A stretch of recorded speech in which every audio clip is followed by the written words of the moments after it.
Dun, da, da, da. Welcome back, everyone. The much-awaited vlog about Bali. It's going to be in 2 parts, so we're not overloading you with pictures and information. And you heard me correct.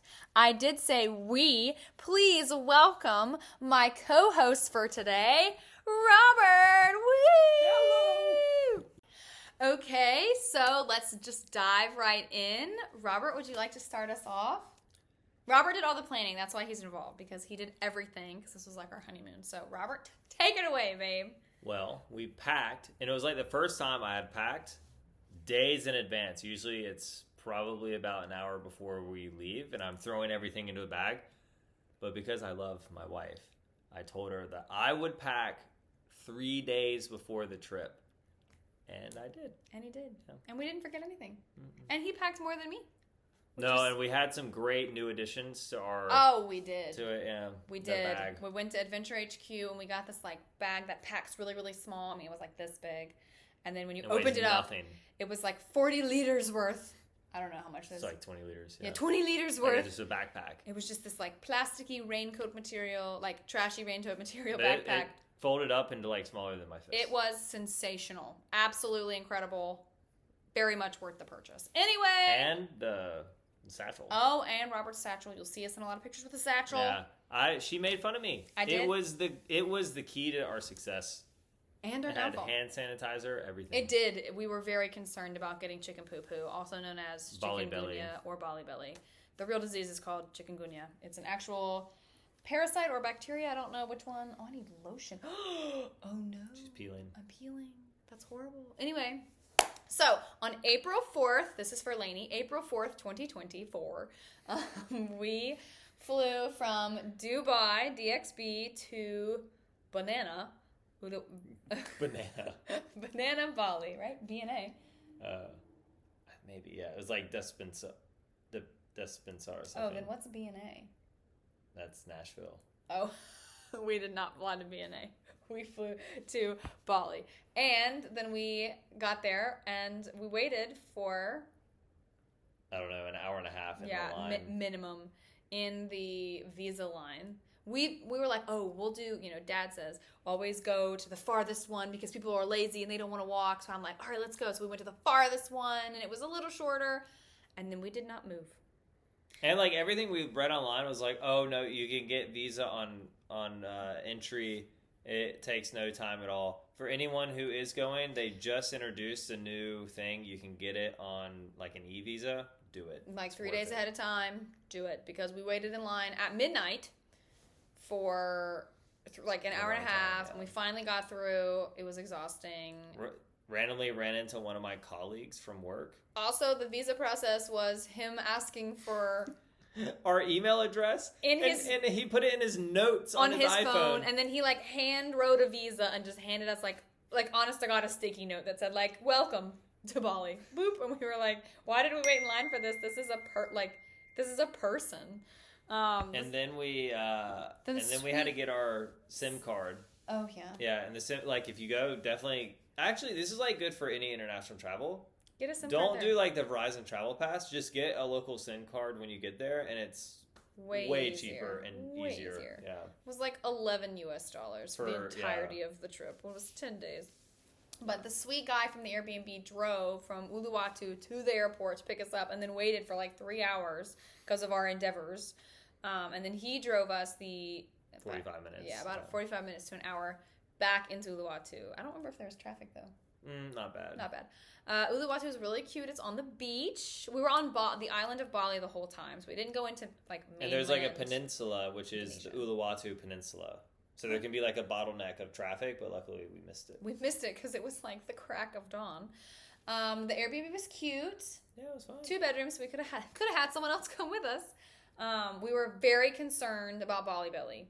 Like we sanitized every 30 minutes. We were just spraying sanitizer. We like weren't getting any water in our mouths. We weren't going to eat anything like too fresh of fruits. We can't wash anything. Bottled water, toothbrushing situation. But whatever. It was lovely. We found a breakfast place that we liked in Uluwatu. It is the best breakfast place. We ate that the entirety of our Uluwatu. Like we in never Uluwatu, tried. and then And like when we were in Ubud, everything. Yeah, it was so good. We found it. We liked it. We went to that place. We realized like there are places you just have to like check out the vibe of the place and check out not the scale of it, but you can just tell that, oh, okay, it's going to be safe to eat fruit here, or it's going to be safe to eat other things there. Our gauge was like low key, like, are there other Westerners eating the fresh fruits? And if the answer is yes, then it's probably not killing Western people's bellies. So we were like, great news. We're going to go there. and they have acai bowls. So Dad, if you're listening, your number one place will be for the acai bowls. Smoothie bowls. I got this smoothie every day, literally every day. It was so good. And I got scrambled eggs. Honestly, it's amazing they didn't know us. It was always busy. And we're sitting there, and like, we have tattoos, right? Sorry if you didn't know that, but we do. And I'm sitting in this space with tattoos, like in my bathing suit, feeling cool. And then I'm looking around, and we are like the least cool people. It's got to be what like 50-year-olds feel like going to a bar and realizing it's only 20-year-olds. Like, I felt so uncool in this bar full of these like hippies and yogis and vegans and surfers. And, you know, we have a schedule, and this one guy sits down at this communal table next to us, and he's like, I don't know, man, I've got about 3 weeks before I have to get back to work. I'm just kind of floating around, might stay here, might go to Malaysia, might go to China for a week. I'm like, I am never going to be that relaxed where I'm like, I don't know where I'm gonna go, I'm just feeling the vibes. No. Yeah. But anywho, and like, what it was also kind of cool to see, because like in Litchfield and all of the coast of the Carolinas, surfers have such a bad rap, because where the waves break is where the people are swimming. So they're like hitting people, and everyone gets mad at them, and they can never really be like in their element. But here it was very different, because the waves crash on the reefs that are further out. So they have like their own place, and there's like a really cool, like, people who just sit on the beach, people who do yoga, people who surf, they all kind of get along. Whereas in America, like on the East Coast, they all hate each other. Yeah. Also, we saw this one guy who's like, yeah, my reef rash is doing really well. And he like pulls his whole leg up, and it's just like mauled. It's like, the infection went down. I'm like, sir, put your foot off the table. We're going to go rip some today. I'm like, take your foot off. And he was like 50. I was like, take your foot off the table. Thank you. We don't need to see your reef rash while we eat our eggs. Thank you so much. Also, if you're gluten-free, they had a lot of gluten-free options. And if you're vegan, they have a lot of vegan options, because, you know, the yogis and the vegans. Anyway, we did a lot of beaching in Uluwatu. Yeah, day one was a beach day. Yeah, like April 5th was a beach day. We went to Pendang Beach. Ah, yes, Pendang. Which is kind of cool. You had to like go through this Indiana Jones style, like, I don't know, ravine that was. Yeah, it was like you had to like go like back and front to the wall, like, to go through it. Yeah. And to get down, there were monkeys jumping around as well. It was like kind of a temple, kind of not. Yeah, and then you get out, and it was crowded, but it wasn't like, it didn't feel crowded. Yeah. And the waters were great. It was like the first tropical spot we saw. And it was warm. Yeah. The sand, the water, everything was warm. There was like this temple on a cliff that you could like walk up to, and we like adventured around and found this little beach and swam around. And before we came, I kind of like forced LAB to get something that her and her family have always made fun of me about, which is funny because I wear chacos, but LAB was always like, "Oh, you and your Tevas, what a loser!" And she would make fun of my Tevas. Like, first of all, they're chacos, and so we had gotten her some chacos. She didn't like them. I hate them. So we ended up getting her some Tevas. I love them. I have a Teva tan. Can you tell? No, you can't. But I have a Teva tan. I'm obsessed. I wear them every single day. And she was like, "Oh my god, Tevas, game changer for Bali." Absolutely. Eliza, you can make fun of me. Not that she watches these videos, but make fun of me all you want. I love my Tevas. Very helpful. You could like boot, scoot, and boogie over all these rocks and everything. It was sensational. Boot, scoot, and boogie. It was amazing. I love it. I'm like, oh, should I wear my Tevas for this? Should I put my Tevas on? I'll wear my Tevas for this. Yeah, and the great thing she realized, which I've been living and thriving for years, decades. I've had my chacos since I was a sophomore in high school. They've been resold once. And LAB realized the luxury of leisure mode and sports mode. Oh my God, I was like walking around, just chilling, and then I could be like, oop, time to climb some rocks. Velcro, strap them back in. Dude, accidentally sports moded today when I meant to leisure mode. Very uncomfortable to be in a mall in sports mode, let me tell you. Yeah. And because of this, we were able to find these incredible beaches that you like had to wander off the path to go and see. And so we did Pendang Beach, and then we went and got some lunch, and then we drove like 15 minutes on our scooter. This is first day of scooter.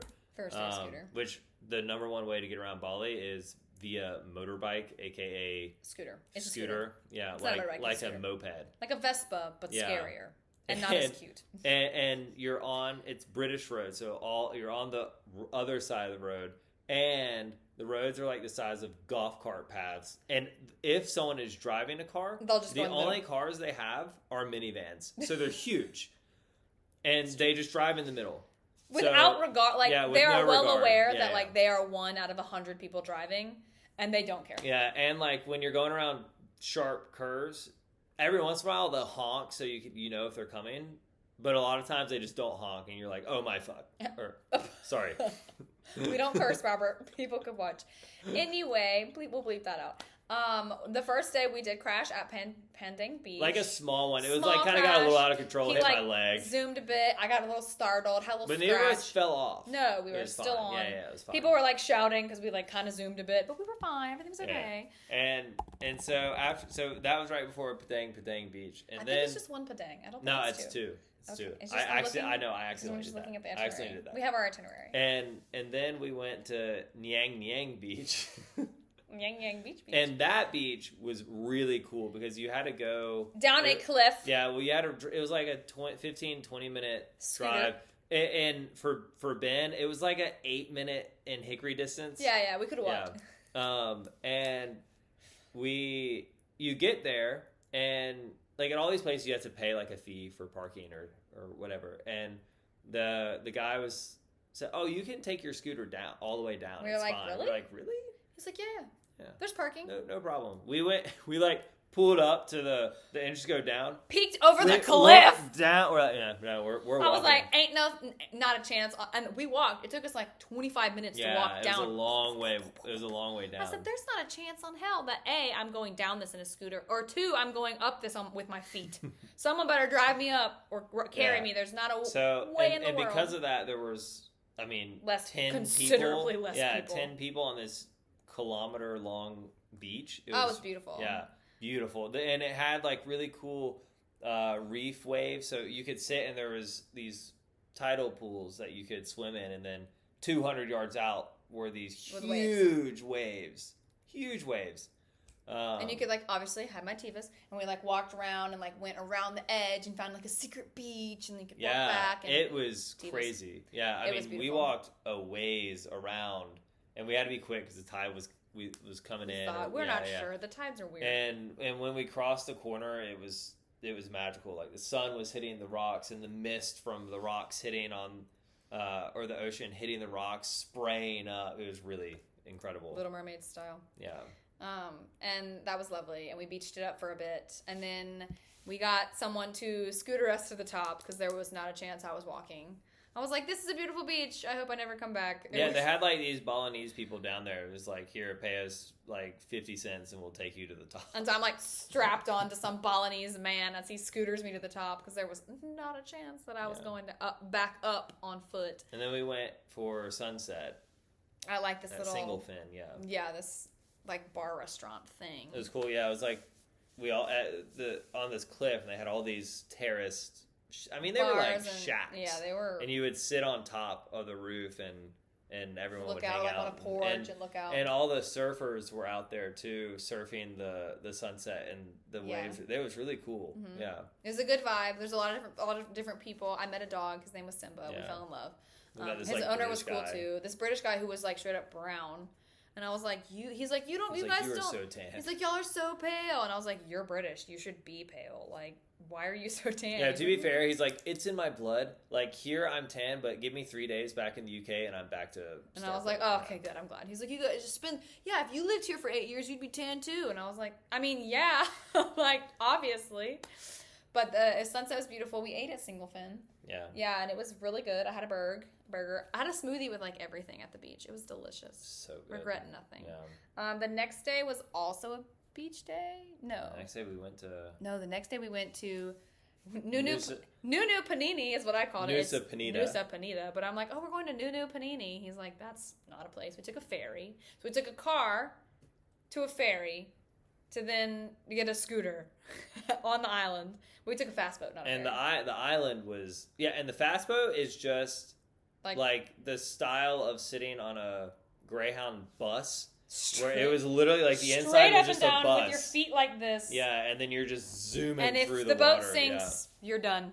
Just don't expect to get out. There's 150 people inside. Yeah, and they're like, you can't take your big bags down, so you have to hand it to them, and they like chuck it up onto the top of the boat. You're like, well, we didn't have big bags, but the second time we went to Nunu Panini, we did. Yeah. But on the island, we went to Diamond Beach, which was a 45-minute scooter ride. Well, it was a beautiful scooter ride. It was a beautiful scooter ride. That one was fine. It was straight treacherous. No, that one was fine. It was the coming back was true. treacherous. Yeah. No, we did have a little crash. That was coming back. Oh. Yeah, on the way back, we had a little crash.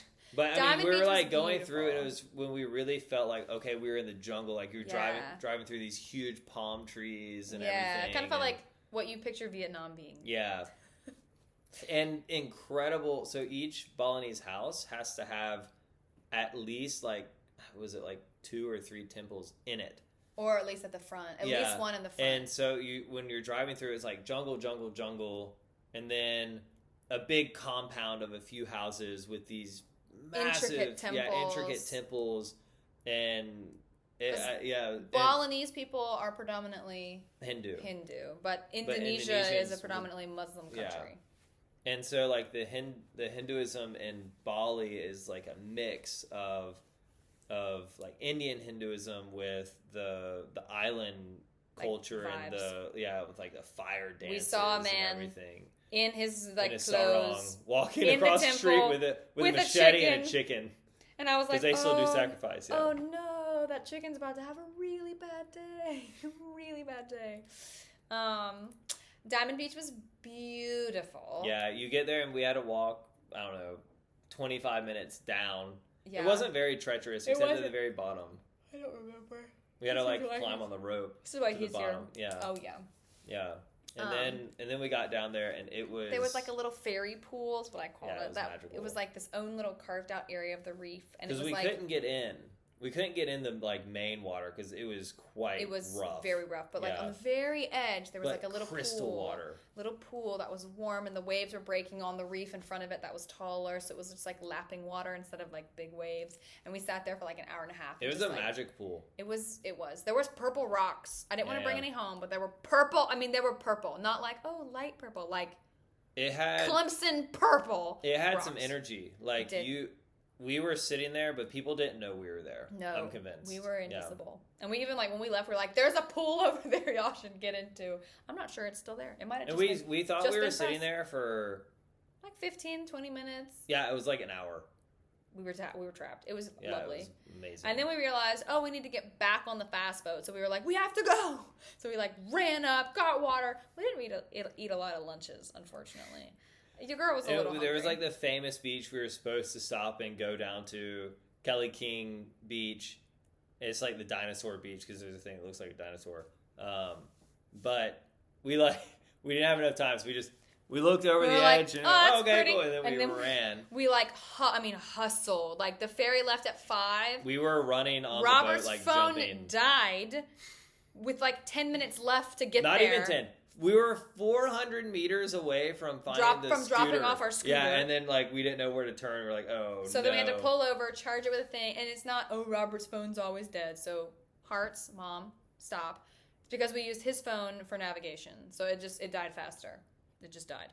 And we should have plugged it in. That was on us. We should have plugged it in. But it died quickly. And then it was gone. And so we managed to get on the fast boat, went back to Uluwatu, slept.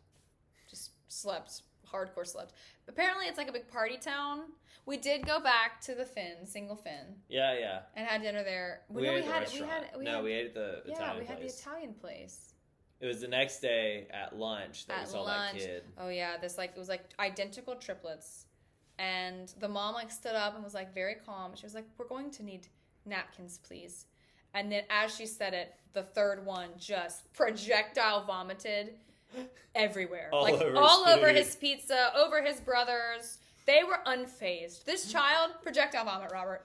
They were just talking to their dad. One of them kind of like just scooted over. I mean, he was everywhere. And Robert and I were like, and we were sitting a table over, and we were like, we're going to go down, like upwind into the corner. And we were like spraying our hands, our faces, our arms, like, oh my God, no. But it must be something that happened all We the did time. yoga that morning. Oh, we did do yoga. Yeah, the surf, the Uluwatu surf villas. We did. And that's sunrise. Nice. Yeah, it was nice. It was like in a nice little like I fell asleep. repurposed wooden structure. Yeah, it was nice. I and the instructor was good. She was so nice. Mm-hmm. She was like, I'm not usually an instructor. And she's the one who taught you about the... Oh yeah, she taught us like a breathing exercise, and it was like to create heat out of nothing, and then you like breathe in and breathe out. I use it now to calm myself down. You shape your energy. Fire. Yeah. I'm like, I feel so cool. I'm like over here like creating stories, and Robert's like finding inner peace with his chakras, and I'm like, what if in my book, like a psychopath. But that was the morning, and then we ended up driving from Uluwatu to Ubud. So our Airbnb guy, who picked us up from the airport and took us to the thing. I guess his cousin took us to the thing. Brought us back. Yeah. Took us to Ubud, which was like 2 hours away, up north. An hour and 20. And the one thing when you go to Bali is you just kind of have to be ready for a few things. One is you have to be very, like, kind of go with the flow. You're gonna find things that you think that, oh, you're not gonna have time to do. For instance, the Kelly King Beach, we ended up going back, which you'll hear about later. And another thing is like being okay with some insects. I mean, there are some mosquitoes. We didn't really run into many mosquitoes. It wasn't mosquitoes. It was but there was a lot of centipedes. There were a lot of centipedes everywhere. I got over it, but the first like night or two, I was freaking out because they would come in through the doors because there's no. I mean, they're just nothing's built. Yeah, the first night you're like, oh no, it's centipede. But then you're kind of like, what's up, man? I'm like, hey, dude, if you could just go that way, you could go over there. Of course, Robert, every time he went to go to the bathroom and he needed to sit down, he would look under the seat. And I'm like, stop freaking me out. Like, I'm not doing that. Yeah. So, like, that's the thing. You also kind of need to just be ready to be woken up at 4 a.m. by a freaking rooster. Whoever said roosters wake up in the morning is wrong. They are nocturnal. They are screeching at all hours of the night. And it rains, but it didn't really rain that much. It didn't rain at all at the beginning. Uluwatu, yeah. But you still need to just be ready to be kind of wet because it's hot. You're either at the beach or you're sweating because we went to that dirty beach too. Oh yeah, that was we went to like a beach that was like you didn't have to pay for. It was like free beach.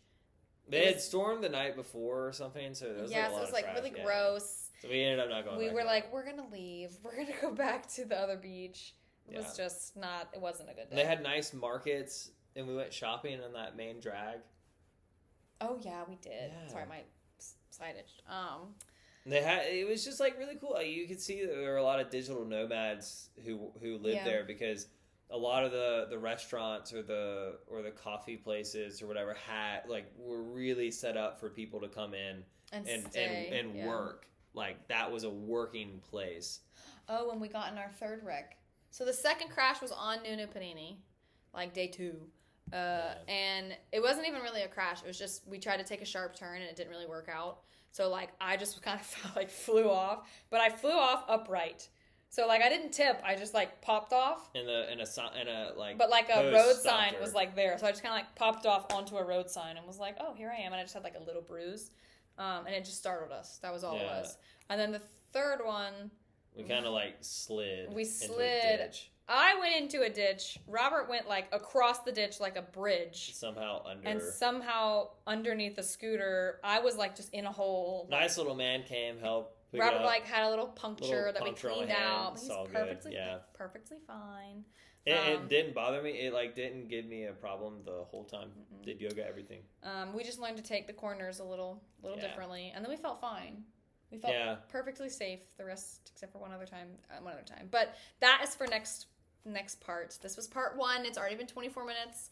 We're gonna up next is the Ubud journey. So watch the next one for Ubud. Anything you want to comment on Uluwatu or anything? I mean, just the water is so cool. Very peaceful. Yeah, it's incredible. We did not take surf lessons like I wanted, unfortunately. Yeah, we need to do that next time. But next time, we are going to go back. I said I'll go back to Bali. I need to see mainland Indonesia as well. Yeah. But it was beautiful. But yeah, tune in next time for Ubud. Here we go. We're about to film it now anyway, so here we go. Thanks for coming. Okay, so I've actually decided that we'll just do one video with all the pictures, and so it'll be like 3 parts. So part 1 is this one.